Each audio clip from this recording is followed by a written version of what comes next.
So 2 দিন পরে exam থাকার পরেও আমি রিল স্ক্রল করছিলাম এন্ড আমার সামনে পড়ে それにこの周りの布まさか会長のスカートの中この状況で履かせろといやでも替えの下着持ってきてないよ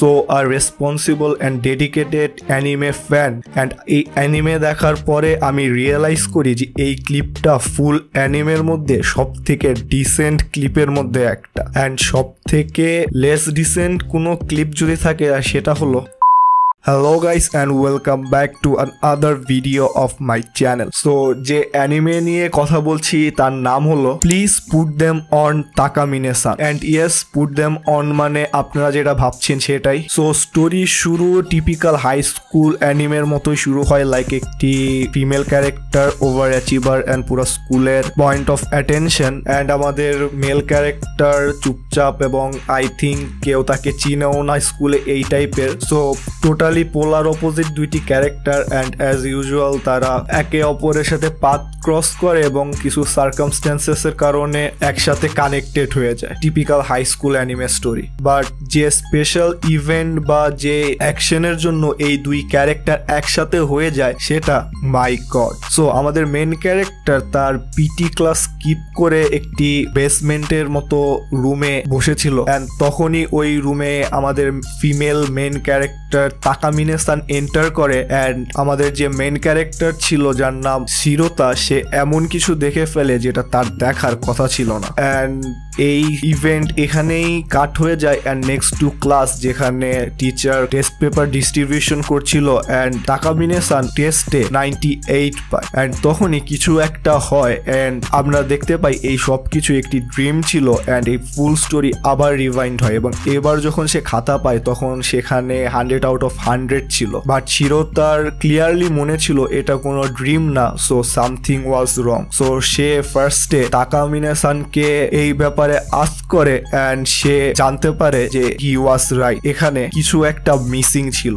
সো এই তাকামিনে-সান তার একটি স্পেশাল অ্যাবিলিটি আছে যেটার নাম হলো the internal road of virgin and এই অ্যাবিলিটি তাকে অ্যালাউ করে পাস্টকে রিরাইট করতে। বাট এখানে একটি ক্যাচ আছে, এই অ্যাবিলিটি যতবারই অ্যাক্টিভেট করা হয় ততবারই তাকামিনে-সানের বডি থেকে তার আন্ডারগার্মেন্টস গায়েব হয়ে যায় আর এই অ্যাবিলিটিটিকে অ্যাওয়েক করার জন্য তাকে তার আন্ডারগার্মেন্টসকে স্যাক্রিফাইস করতে হয়। বাট কোশ্চেন হলো শিরোতা তাহলে কিভাবে তার পাস্টের কথা বা যেটা সে রিরাইট করেছিল সেটার কথা সে মনে রাখতে পেরেছে। সো এই স্পেল বা অ্যাবিলিটির থেকে বাঁচতে হলে একমাত্র ওয়ে হলো যদি আপনি যে এই স্পেলটাকে কাস্ট করবে তার নিউড বডিকে দেখে ফেলেন। হ্যাঁ, আর যেটা শিরোতা সেই বেসমেন্টের রুমে দেখে ফেলেছিল। সো এইখানে এটা জানার পরে তাকামিনে-সান শিরোতাকে একটি অফার দেয় অ্যান্ড সেই অফারটি হলো শিরোতাকে তাকামিনে-সানের ক্লোজেট হতে হবে। So moral of the story, Takamine san daily কয়েকবার তার অ্যাবিলিটিকে অ্যাওয়েক করে অ্যান্ড যার কারণে প্রতিবার তার একটি করে আন্ডারগার্মেন্টস স্যাক্রিফাইস বা গায়েব হয়ে যায় অ্যান্ড তার কারণে তাকে দিনে কয়েকবার এগুলা চেঞ্জ করা লাগে বা ফার্স্ট পেয়ার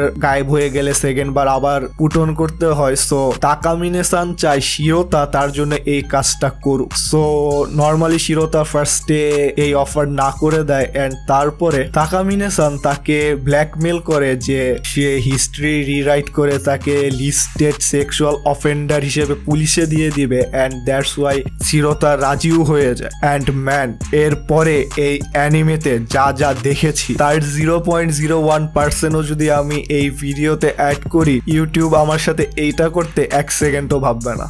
সো বেসিক্যালি এই পয়েন্টের পর থেকে এই অ্যানিমেতে কোনো স্টোরি লাইন নেই, just peak male fantasy. But একটি কানেক্টেড স্টোরি আছে যেটা হলো শিরোতা এবং তাকামিনে-সানের চাইল্ডহুডের, like they knew each other. Like Takamine san শিরোতাকে চিনতো বাট শিরোতা তাকামিনে-সানকে চিনে না। সো চাইল্ডহুডে যখন তারা গ্রেড লেভেল স্কুলে ছিল তখন শিরোতা একটি স্ট্রে ক্যাটকে পার্কের মধ্যে টেক কেয়ার করতো অ্যান্ড সেখানে তার একটি মেয়ের সাথে দেখা হয় অ্যান্ড অনেক দিন একসাথে সেই ক্যাটকে টেক কেয়ার করার পরে সেই মেয়েটা তাকে কনফেস করে অ্যান্ড যেহেতু তারা চাইল্ড ছিল, সো শিরোতা কোনো অ্যান্সার দেয় না। অ্যান্ড তারপর থেকে ওই মেয়েটার সাথে তার কোনো দেখা বা কন্ট্যাক্টও হয়নি। অ্যান্ড সারপ্রাইজিংলি এই মেয়েটি হলো তাকামিনে-সান। সো তাকামিনে এটা জানতো যে শিরোতাই সেই ছেলেটি, বাট শিরোতা তাকে চিনতে পারে না। অ্যান্ড এই একটি স্টোরির উপরে এটা চলতে থাকে। সো আমি তো এই অ্যানিমে দেখেছি, and if you ask me যে এই অ্যানিমে দেখা উচিত কিনা, দেন আমি বলবো ইয়েস, বাট ফার্স্টে রুম সিকিউর করে নিও, নইলে প্যারেন্টসে কেউ দেখে ফেললে বাসা থেকে বের করে দিতে 1 সেকেন্ডও টাইম লাগবে না। This anime is just a